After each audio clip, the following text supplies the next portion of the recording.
What's up everybody, Matt Maran here for another My Week With video. So this week I've been driving the 2025 Chevrolet Trax, and this is the 2RS, the top version here of the Trax. And so I was on the media drive for the Trax back in 2023 when these first debuted and was very impressed with it. I mean, regardless of what you think about it, the fact that Chevrolet is offering something these days for 2025, the price is $21,895, including destination to start. So an actual real world price under $22,000 for a new car, and not just some penalty box, but something with a huge back seat for this segment, a huge cargo space for this segment. All the pillars of wonderment that I had with the Trax when it first debuted still remain. It is fantastic, but I haven't lived with one since the media drive. And since that time, over these past 2 years here, just last year alone, Chevrolet sold over 200,000 of these things, and sold a lot of them in fun colors. I see these things everywhere already, and a lot of people went for the fun colors, which I'm very excited about. But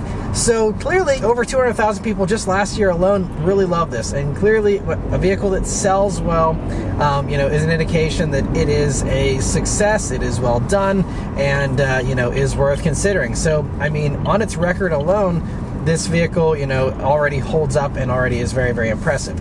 Now, during my week of living with it, there were a few little things I didn't love, and I'll be covering that here in this video. But as far as, the main things, again, just the fact that you get a turbocharged engine, I think, is one of the biggest standouts in this segment. A lot of others, will give you similar power, but naturally aspirated, which is nice and has its own perks. But the nice thing with the turbo is that you have low-end punch around town, where some of the others might have to work a little harder to get up to speed. This, can just lean on those lower RPMs and that turbo in order to give you the around town kind of driving that you need. Now, as far as, the other things here with the Trax, it drives pretty well. Now, I will say, this isn't my favorite driving vehicle in this segment, but then again, this is basically the cheapest thing in its segment. So, there is, that compromise that you're making a little bit there. And in these past 2 years, there has been a new competitor that I think really strongly challenges the Trax, and I think is the strongest competition this vehicle has, because previously it didn't have super strong competition, honestly, at this low end of the price segment for these subcompact crossovers.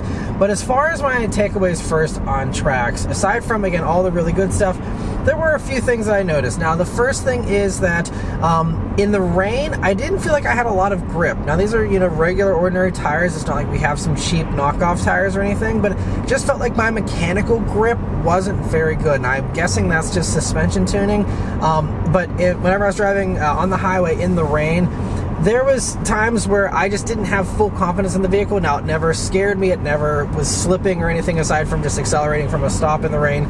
You will get some wheel spin. That's just the nature of front-wheel drive and a turbocharged engine that is actually pretty punchy, even though, again, it's only 3 cylinders, only a 1.2-liter engine. That turbo really makes it very torquey.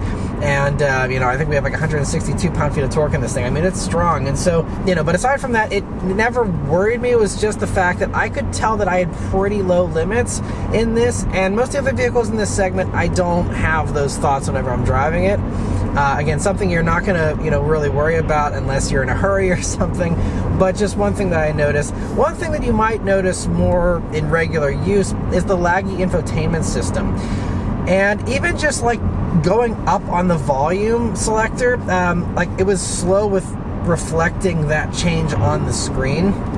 And I've even caught the gauge cluster a couple of times being a little slow and laggy.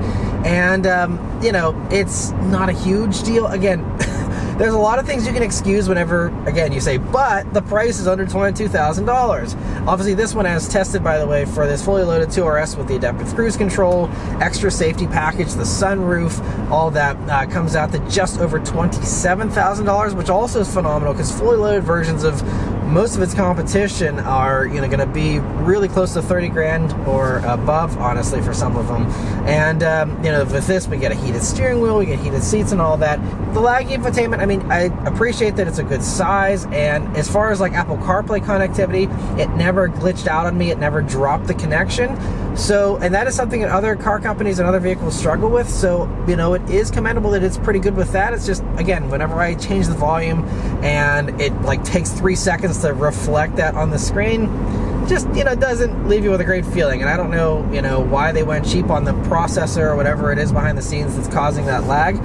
But, just one little thing I'd like to see improved. Another thing I'd like to see improved are the crash test ratings for the Trax. So whenever I first reviewed this 2 years ago, we didn't have any crash test data, but now the IIHS has tested it, and unfortunately, it's not one of the best performers in its segment. And while it did fine as far as all the upfront stuff, it got good across the board as far as all the usual tests go. Whenever they did an updated side impact crash test, it only got an acceptable rating, which still is fine.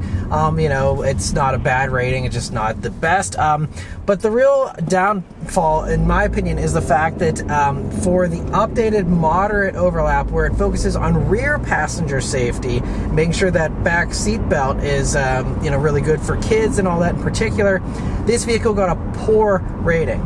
Now, it's not the only vehicle that got a poor rating. There's lots of other companies struggling with this and, having these, recent bad ratings as far as that goes. It comes down to just redesigning the seat belts, putting in, pre-tensioners, load limiters, things like that.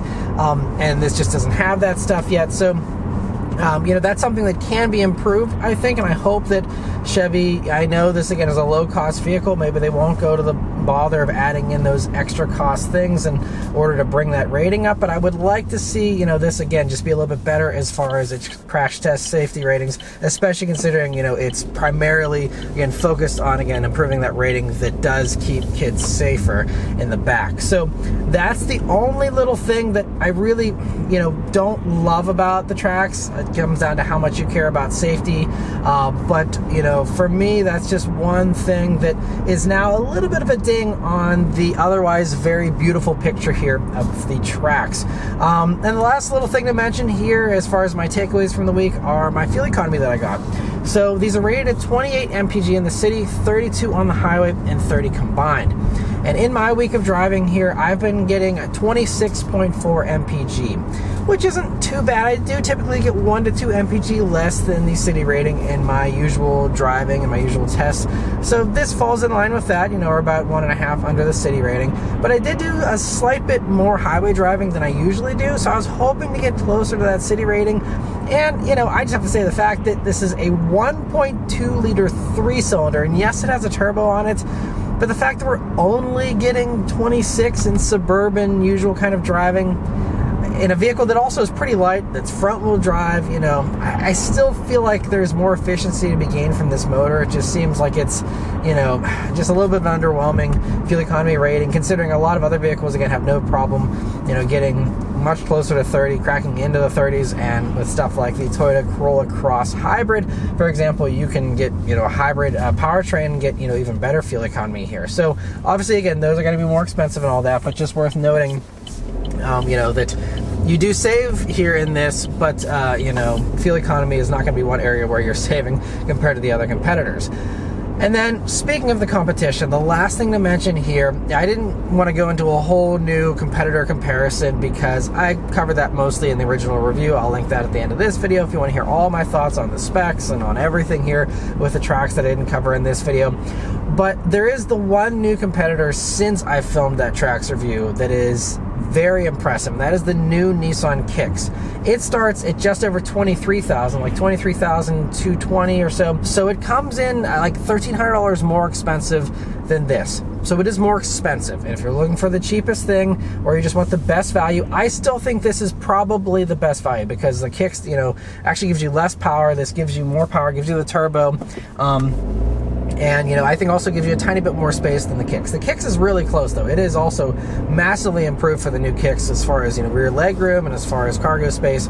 So, it's not as huge of a difference as it used to be, but that is the one thing, is you still get so much space for the money here with this thing.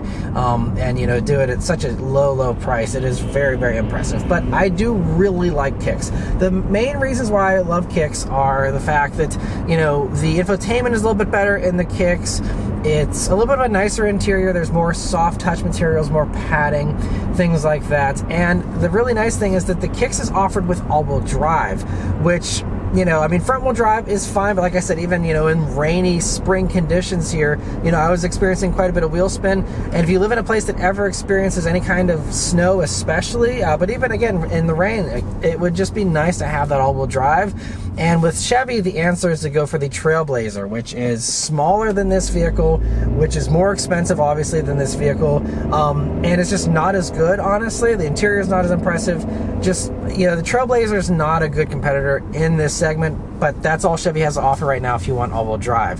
Versus the Kicks, you get the same great packaging, you get the same, you know, new modern vehicle, and all the other perks of the Kicks that I really appreciated with all-wheel drive if you just, you know, pay that slight bit of an upcharge for it. And so, you know, I think for a lot of people, the Trax is really appealing, and I think it's still going to sell a ton, especially to people who, again, are fine with front-wheel drive. Most people will be fine with front-wheel drive, you know, and even snow for the most part, you know, and if you're really worried, you can always put snow tires on this and, you know, have something that's extra capable. But, you know, the fact that Kicks offers all-wheel drive in its same new modern packaging.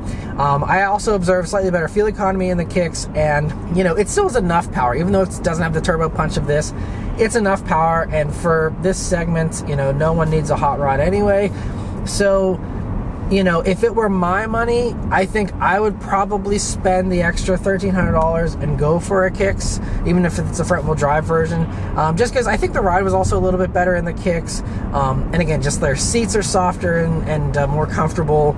I just felt more comfortable in the Kicks in general. I enjoyed driving a little bit better as far as handling, and all those types of things. So to me, Kicks is my new favorite in this segment. But, you know, if someone's still saying, hey, what's, you know, the best value in this segment, I would still have to go with the Trax. I still think it is fantastic as far as the value. I honestly don't know how Chevrolet is selling these at this price. And even, you know, again, they started at $21.5 2 years ago, and we're still only at $21,895. It only increased by a few $100s over the past 2 years here.